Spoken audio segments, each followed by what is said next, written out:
Hello, and welcome to the Noted Podcast. I am your host, Daniel, and joining me, your other host, Eric. Yeah, that's me.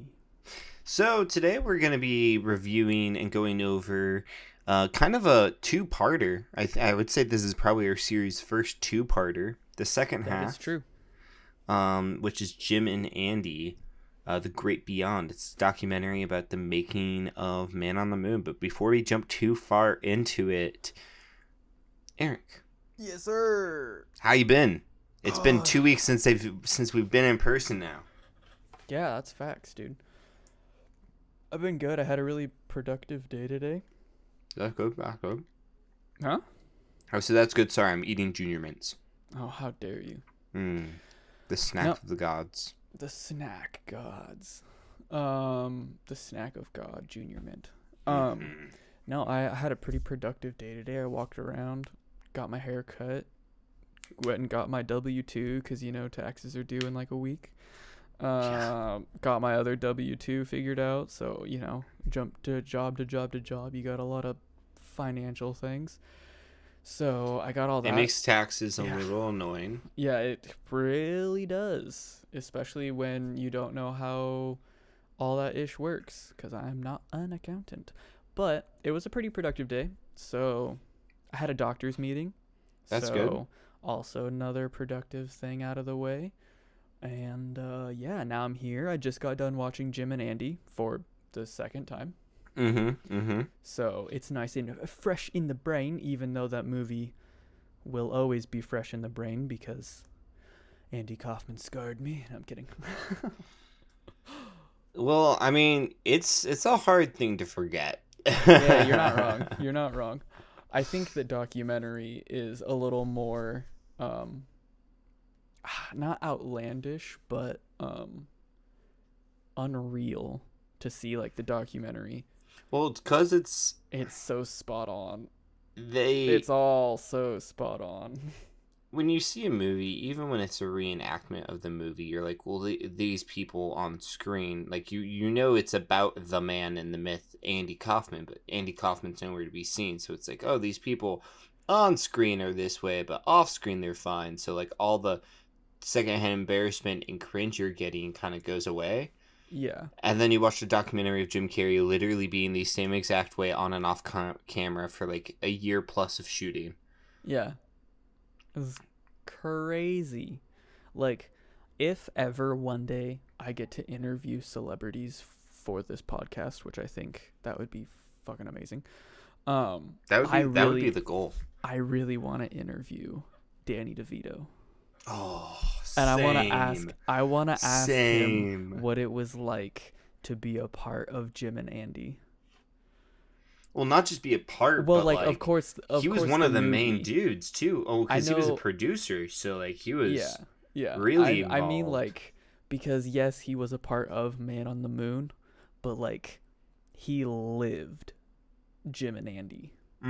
Like, we got to see raw life, essentially. And I want to see, like, DeVito and Annie. Annie. And the Great Beyond. Yeah, like, his perspective of how, dude, it baffles me. But yeah, dude, how was your day? Sorry, I went on a rant because this movie, this documentary, it's so good. You good? I'm gonna be honest. It was good. Worked. I got my mints. I got my kombucha, so I'm happy. Let's jump into this.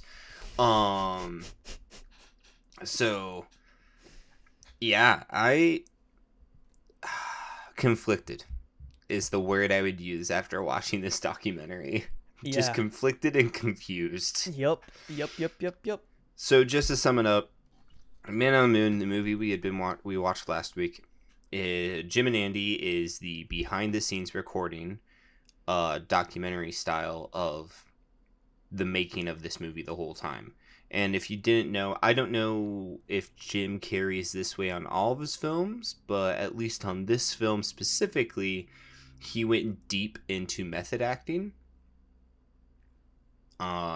Like, super deep, and rarely broke character around any other humans. I don't think he ever did break character. He just built Andy Kaufman and Tony Clifton personalities. Yeah, I mean, the only time I would say he wasn't in character exactly was a couple times when he was at his home and the director called him. But even then, like, his driver said he was the character going home, and he was the character getting into the car in the morning. So, outside of probably the personal space of his own home, and the one time he went to a party, that because they show him going to a party as Jim Carrey, he was pretty much on set and off set those characters the whole time. Yeah, he literally talks about like how essentially Andy Kaufman embodied Jim Carrey and he became Andy Kaufman. This is also the moment in recent years when everybody started calling Jim Carrey crazy, just so you know. Well, I mean, I don't necessarily completely blame them for raising an eyebrow. The dude literally said that he like had Andy Kaufman in him, that like I get the idea of being like embodying someone and being deep in the role and like mixing who the character is and who you are. I can understand that having its psychological toll, but the way he talked about it, at least in the beginning, I mean through the whole thing, he pretty much straight up said like Andy's spirit took over. Oh yeah. Like he talked to Andy, the dead dude. Yep. And that was like, okay, Jim, okay. I didn't really like care too much. I was a little kooky, but also like everyone's going to be a little strange. I will say this movie did make me hate method actors. This documentary made me hate method actors. That's rough. Like, I respect it, but also kind of obnoxious. I mean, Andy Kaufman was kind of obnoxious. Yeah, but like... Nah, you can't, but like, he embodied the role of what he portrayed to reality. Oh, yeah. No, that's true. I feel like specifically the Andy Kaufman Jim Carrey was the Andy Kaufman performing. Like, he was in a performance the whole time. Yeah. So I'd say that's true. So he probably like... He describes of like, he was being the Andy Kaufman that everyone thought should be there and that he knew of, if that makes sense. Mm-hmm. So like, if you look past all of like the Andy Kaufman was in him things, like he was just trying to represent what Andy Kaufman was to him and what he was to the world. And he says that too. Mm-hmm. He says exactly those words. Sort of, to paraphrase. Yeah, nearly word for word. I will say, watching Jim Carrey talk about this was... The man looked cynical as crap. The man looked scarred from show business, man. I mean, I think scar business shows people. Or I think scar business shows people. I'm going to stick to that sentence. That's going to be the quote of the year now. I'm sticking to that sentence because there's truth behind that. I'm sticking to it. Scar business shows people. I love it. The irony. Oh, I mean, I think it's super true, especially because in the documentary, he talks about how... So when he's in character as Andy, he talks about how Andy struggled as a kid, which was really hard. And then Jim struggled later in life, but he was afraid that without the pain, he wouldn't be creative anymore. So he was afraid to get well. So he purposely wasn't all together. And that was reflected, and that was Jim, early career Jim. We're talking 90s Jim. Yeah, this is peak of Jim Carrey. Yeah, this is like out of The Mask, Ace Ventura, and Truman Show. And Truman Show came after. No, Truman Show was before this, yeah. Yeah. And then that was also like Dumb and Dumber. So like this was this is when he was the most famous person on the planet. He was the number one actor in Hollywood. Yeah. And so he talks about how one director, I think it was the director for Eternal Sunshines of a Spotless Mind. Yes, when he was like, don't get healthy. Yeah, when he was down and sad and depressed because something in his life had just happened. and the director came up to him and he's like, "Oh, you're perfect just the way you are. Like, don't get well." He's And like, then "You're it so cuts, beautiful. yeah, You're so broken." yeah. It cuts to Jim Carrey and he's just like, he doesn't say how fucked up is that, but like, how like the show business that I work in, like how messed up is that kind of thing? Yeah, his eyes say it all. Oh, And then yeah, he dude. does say, like, that's how messed up this business is. But he even says, like, can you imagine that? Like, Yeah. dude, imagine your boss comes up to you. Oh, you're the perfect amount unmotivated. Stay that way, please.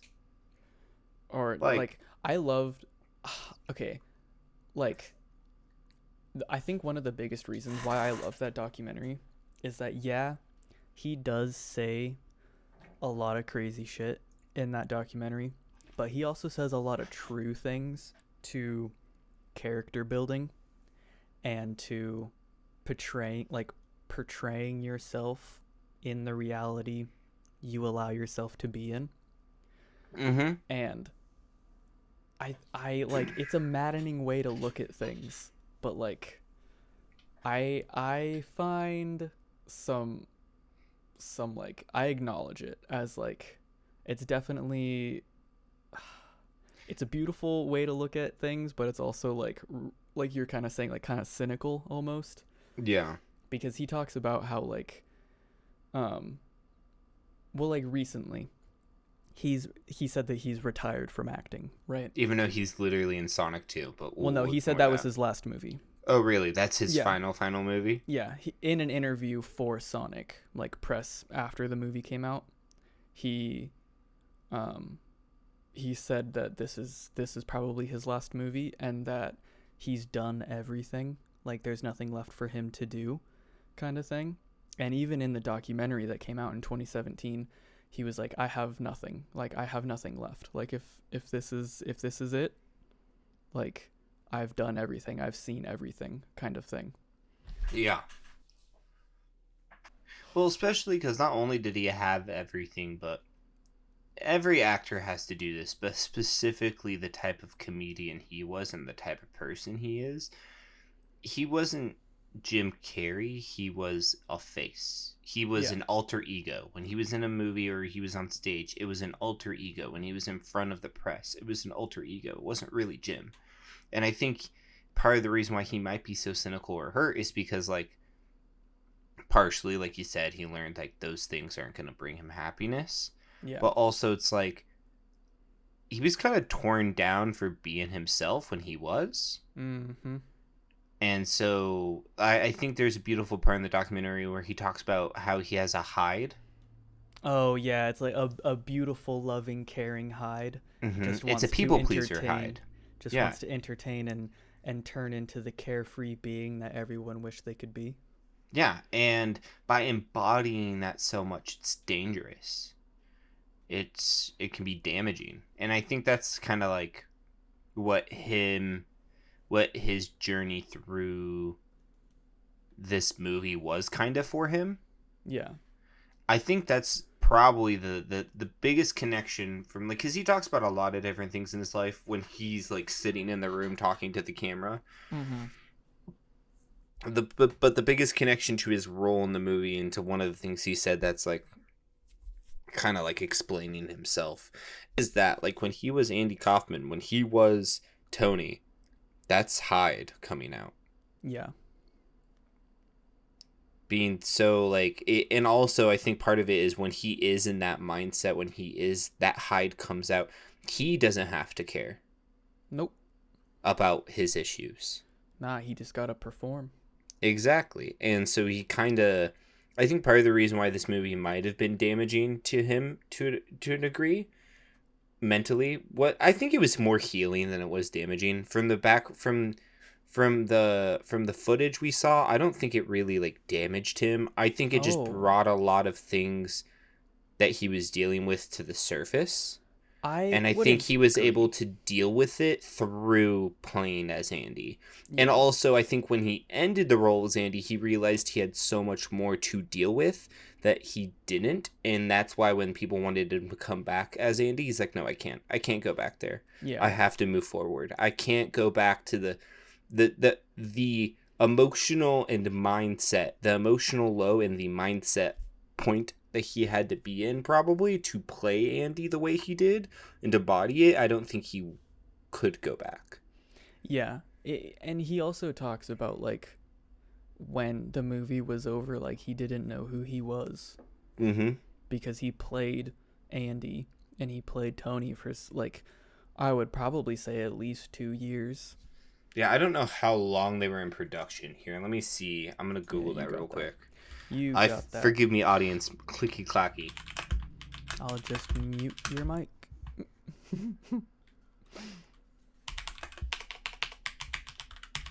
There's no clicking clacking, at least not on my end. Oh, you'll hear it in the audio. Oh, I'll hear it in the audio. Let's see here. But yeah, dude, while you're looking that up, do you want to hear what my favorite little spiel was that he said about like character building and stuff like that? Yeah. I actually wrote it down because I was like, damn, he ain't wrong.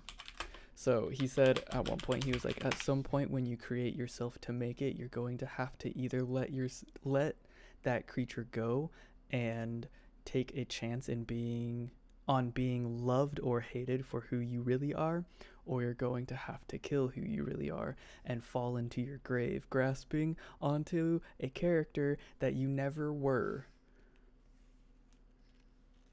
And he just, like, I feel like it's just, like, a man who has to put on so many characters.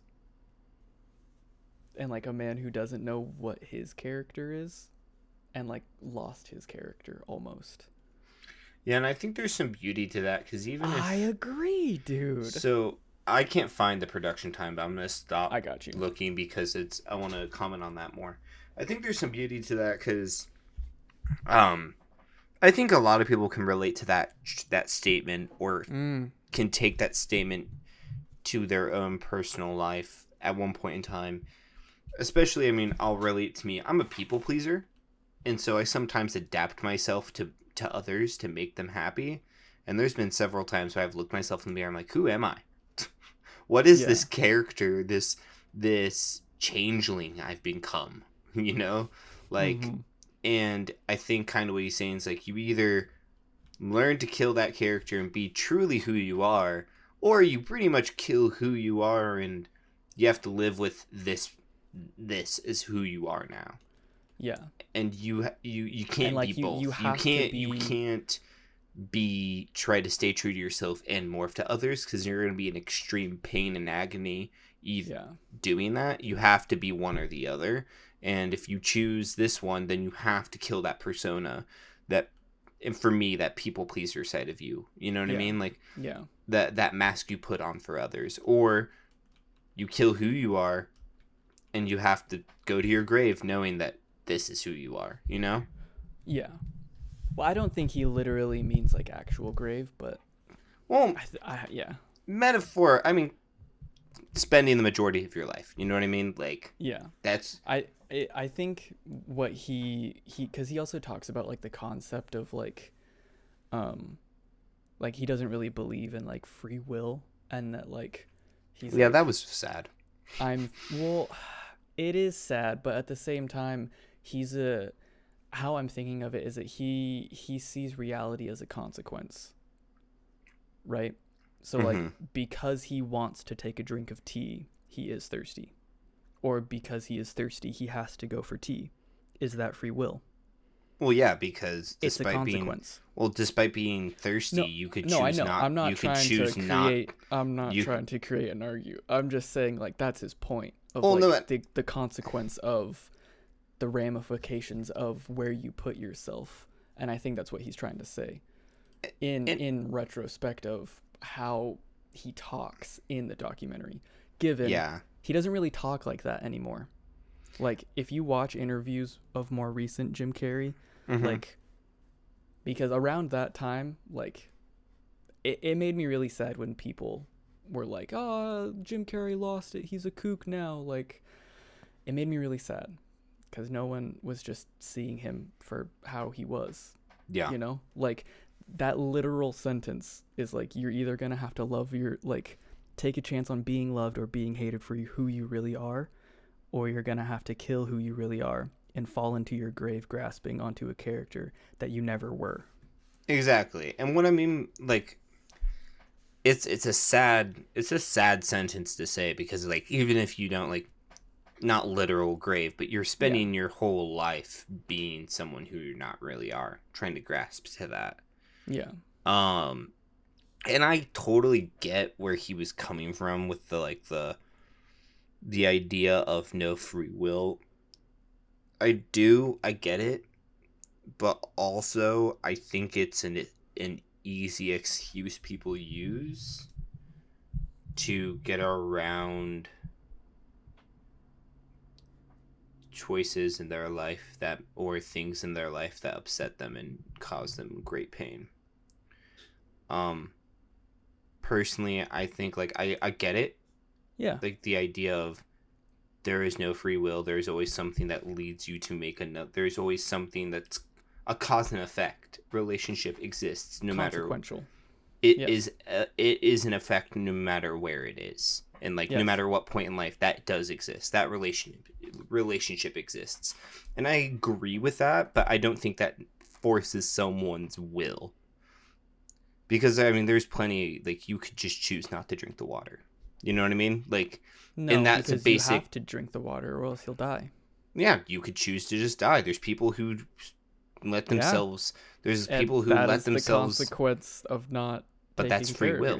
No. That's free will. That's I'm free not will of choosing that. like, I know, I understand. I'm just saying that, like, you're still choosing those things. But what he's saying is that, like, in his life, everything has always been a consequence to him because of his fame. He lost himself in reality because he had to portray characters that weren't him. Mm-hmm. And he had to morph and shift into beings that had to please people, like Andy Kaufman. So I think the reason why this movie, like, shook him and actually, like, made him kind of go, like, I think this movie really gave him an ego death. Like I can agree with that, yeah. A true good one. And I think we saw the most, like, famous human, most well-paid actor. Everyone adores this man. Turn into two completely different human beings. And if you haven't seen the documentary, please see the documentary. It's super good. Why we're not doing our normal thing where we break down each scene of the documentary because it's too hard. There's just so much. We would just be doing the same. We would just be talking about the movie. Yeah, it's too hard. But definitely watch it. There's no reason to listen to this episode if you haven't watched it. And that is facts. Normally we were like, oh, you can listen to us and we'll just spoil it and we explain it point by point. But, like, if you're still here, then you just like the conversation about, like, philosophical, emotional states of people and famous people that we aren't. Exactly. But I think also, like, watch the documentary because it won't make any sense. Exactly. I think that all of us go through experiences like this, though. I think that all of us have moments in life where we're like, we don't know who we are and we have to cling to things. And, like, it's just a really interesting thing to actually, like, watch because they documented it, like, so well. Like, it, like, to me, it was, we do get to see a lot. Sense? We get to see a lot of it that you normally don't get to see behind the scenes. Yeah, I will agree. Like, it's funny, the studio said they didn't want to release it because they were afraid that people were going to hate Jim Carrey. Yeah, they thought that they were going to see him and think that he was an asshole. Which, I mean, I don't necessarily blame the studio for thinking that. I mean, yeah, no, I think that they were correct, but he was also just embodying a person from a different era. And, you know, look at us. We cancel people all the time. Well, I don't think I don't think that is why they wouldn't want to. Like, it's like even Andy Kaufman was an ass in his era. It's not necessarily the person he's embodying, it's the manner of how he does it. But like, so something I've been thinking about a lot since I've watched the documentary, and I got about halfway through the documentary last night before I stopped it because I'd already watched it and like I didn't want to watch more. I really like the concept of being in character the whole time, but watching the documentary, it was kind of hard to watch him, like, because I mean, they're not nice. He wasn't playing a nice persona. Like, he had his moments where people liked it, especially like, towards the end of the movie when he was more mellowed out and Tony Clifton was gone.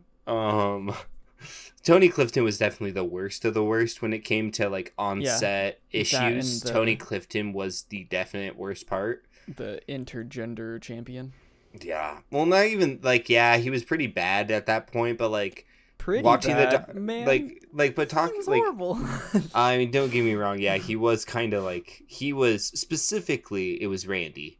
Yeah. Poor wrestler boy, the King, could not catch a break from Jim Carrey the whole time. That's facts. But at least from what we saw, he wasn't too terrible to everyone else. He was just kind of a sassy queen. Yeah.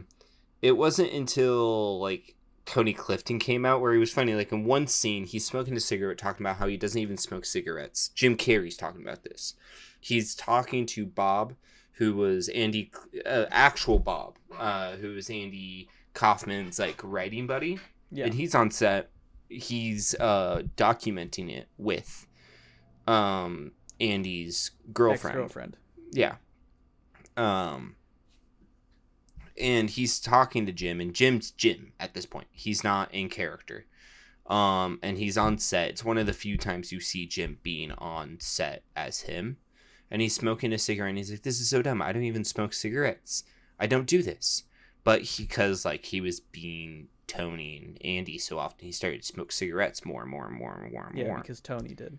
Yeah, and so he's like, I don't even do this, and he's talking about in his dream he's having a wrestling match with Tony and Andy, and then like he takes a puff of it with his hand like wrapped around his head, and then like very just over the top you exhales. Can say possessive. Yeah, you could see the like his face change and his body motion change. It looked like he was being possessed by Tony Clifton.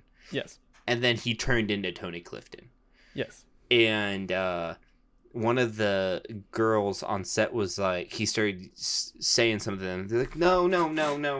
We don't want Tony back. We don't want Tony back. Yeah.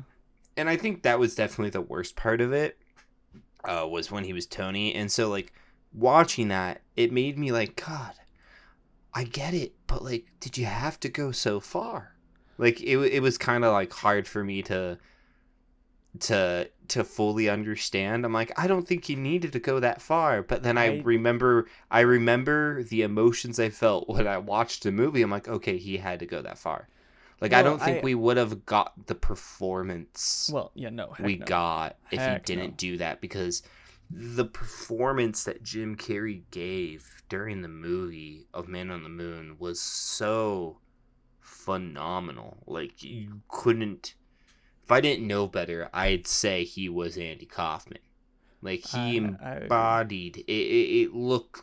Every scene he was angry and sad and confused and awkward. That looked like a real person feeling all those real emotions. Yeah. And so part of me is like, I guess this is just a trade-off to get a performance that good, you know? I mean, I don't know if I agree with that statement, because there are a lot of actors that don't do that kind of stuff. Yeah. And give great performances. I also think it comes down to mental health, and a lot of that kind of jazz. I'm not trying to say anything because I don't know Jim Carrey by any means whatsoever. But, like, if the man has always had to put on a face his entire life, and then he's given his first role to embody another human. Who's always putting on a face, by the way. Exactly. He's not just playing any human. He's playing a human who is known for lying. He's putting on a mask of essentially almost the same exact person. Mm-hmm. Because if you really look at it, I'm not going to say they had the same exact upbringing, but like they mirrored each other in a lot of ways. Yeah, I felt like he kind of followed in the light of kooky comedian who's a little awkward and would just get up on stage and go for it. And I think the only difference Kaufman was a little more planned and a little more oddball. Yeah. But like it was still the sense of like Andy Kaufman was the comedian of his time. Yeah. And Jim Carrey was the comedian of his time. Yeah. And he was playing like essentially kind of himself almost. Like he had to put on the shoes of someone who was just as famous as him and just as crazy as him and who put on just as many faces as him. And so I like when he says that he lost himself in that performance, I completely think that he absolutely lost himself in that performance. I think that's very possible, yeah, because I mean he was putting on a mask that was putting on a mask. Exactly. While also putting on another mask that was Tony Clifton. And playing pranks and tricks and lying and being deceptive, because like Andy Kaufman's whole joke is if it's funny to me, it's funny. Yeah. Even if other people don't get it. Oh yeah, and 100%. So Jim Carrey also embodied that thought process of if I think it's funny, it goes. And dude, like this movie and the documentary, like, they're so good. They are. I love them. I think that they pair really well together. They really do.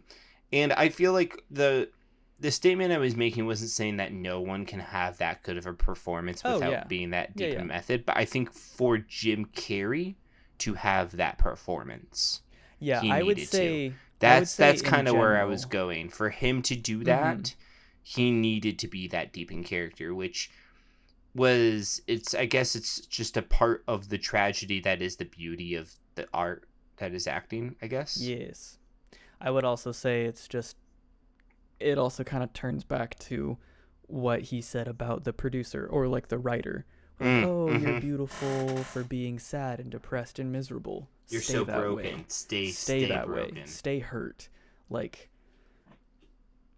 I'm not like for humans to use other humans as art pieces in displaying other humans. I see beauty in that, but to like keep someone in a state of mind, given he did do this to himself.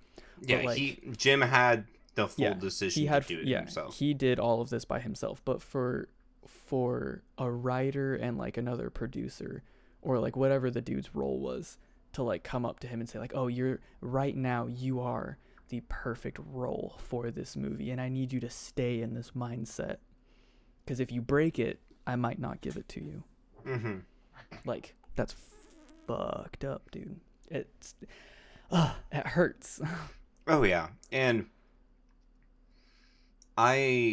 it's sad to see that side of that business, but I'm not shocked. Oh yeah, no, I'm not shocked by it at all. There's horrible things that happen in show business. Like, I feel like and there's lots of pain and suffering in the arts in general. Oh yeah, just in general, art is pretty close to pain. I think the crazy thing is that like art is, well, I'll say movies since we review movies. Movies are so polished and so beautiful and so well done and great, but like the process of it is like gritty. I'm not saying all of them are, but like there's just so much nastiness in show business that I think we all just am like, oh, well, the product's fine. So however it's made, you know, it's just, I feel like this documentary and it showed you how the meat was made. Exactly. I like it. I Yeah, like that. It really shows how the meat was made. exactly. From a person who experienced essentially many lives in retrospective, like, you know, like he's put on so many faces, and like when he, like in the documentary, he talks about like when he was doing the Truman Show, like he was Truman, like he Yeah. was under the bubble of media, Yeah, and because like he he says like felt that he each was. movie embodies the certain part of his life he's in. Yes. And it's just I love being able to like dive into people's thoughts and like what their relativity is, Mm. because like every one of us perceive what is around us so dramatically differently. Oh yeah. And the reason why I love this documentary is because like you really get to dive into somebody's brain who does not think like other people and is confident with it. Yeah, you do. Well, Because like especially because you get to he's dive in a brand of someone familiar to most of America. well, I mean, yes, I'll agree to that statement, but like I wouldn't care if it was Jim Carrey. Mm-hmm. Like if it were a random person on the street, I would have loved this documentary just the same. Yeah. But it being Jim Carrey definitely adds a plus. Like, yeah. Sorry, go ahead. No, you're fine. I will say something that about like his kind of like his mindset that I could see some people. I don't know what a lot of like the Jim Carrey is crazy type of things people were saying, but something I could see where people would kind of take him too literal is, and I agree with him on this, is when he talked about like manifesting Yeah. the things around him. And I think I'm not going to say what he specifically believes, because I know some people truly believe like you say it and it happens. Yeah. And like no work needed, you just say it and it happens. And like I think kind of by his actions and what he did, and then him saying and believing these things will happen, and then putting actions behind them, and then happening, and then him saying I manifested what I wanted. The way I look at it, and the way I kind of look at life when it comes to that stuff, is if you always say you're never going to be successful, or you're always going to be at this, yeah, you're never going to reach those levels. But if you always say every day, I'm going to do this, I'm going to do that, I will be the star of this, or I'm going to get $100, I'm going to get $1 million, I'm going to get $1 million, I'm going to get $1 million, I'm going to get $1 million, $10 million check. Exactly. Like if you say it and then put any type of effort behind it, like you will. Mindset isn't 100% of everything, but it is 90% of everything. Yeah, it's 50% timing and 50% luck. Yeah, and if you have the mindset to put things out there, like if you put goodwill out there and you focus on something that you want and you put it out there and continuously go after it, it's gonna happen. Yeah, because then you would surround yourself with the opportunities to succeed in that path, and then you manifested it. Yes. And some people will say, well, no, you just worked hard at something. I'm like, yeah, that's but I also called out that this would happen when I was years away, or light years away from ever being close to that. That is what I think what he meant when he was saying he manifested these things.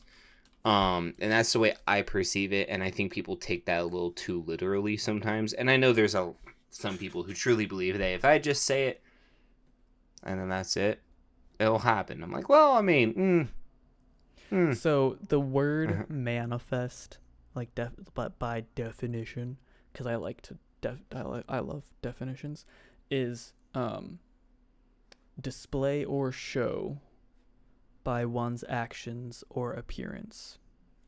So hard work, putting time into manifesting, not just saying one day this podcast is going to be number 1, but every week uploading, putting in our time, actually wanting to be noticed and acknowledged for what we say, right? That is manifesting something, because we're working for it. We're trying to prove another one is by evidence of to prove. So like I can agree, and that's like the other thing that I was talking about with like consequence. Like I believe in free will. I'll just put that out there right now. I believe 100% of free will. I just like to play devil's advocate. Well, not really. I like to try to method act, Daniel. I like to try and put my shoes. I like to try and put people's shoes on. Yeah. Because like, I think it's just crazy that he doesn't believe in free will. Like that just it baffles me. And so like the concept of like a consequential life, to say like, I am hungry, I must eat, because the consequences of not eating is death, so I must do this. Like that's not free will, that's consequence. You know? Yeah. Like, hey, just a sec. I'm getting a call, so I need to pause real quick. Okay, bye.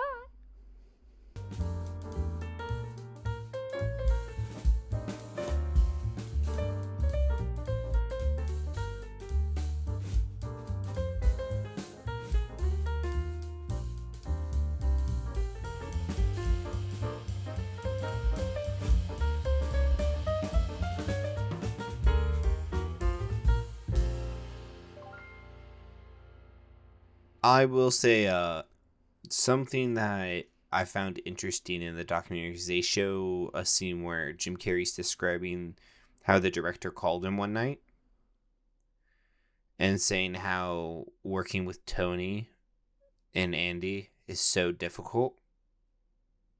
Yeah. And I found it interesting where Jim's like, well, we can fire him and I can do it. I'm a pretty good impressionist. He's like, I can do it and I think I could do him decently. And so then you don't have to work with him, pretty much saying I can come out of character. Yeah. And I can do my best. I'll do a good job, but I might not do as good as they will, you know? Yeah. And then the director is like, no. Keep doing it. Like, yeah. Keep on going. I thought that was interesting. That is big feels, bro. Well, I lost my train of thought. Nah, same. Well, I was going to say, though, I think we're kind of wrapping towards the end of it either way. So, got any last things you want to say about the documentary? Nope. Well, that has been it for this week of Noted. Thank you for stopping by. Please give us a follow on Twitter at A Noted Podcast, on Spotify at The Noted Podcast, on YouTube at The Noted Podcast. Subscribe, like, and share, comment. And you can find us on Instagram at The Noted Podcast as well. That has been this episode of Noted.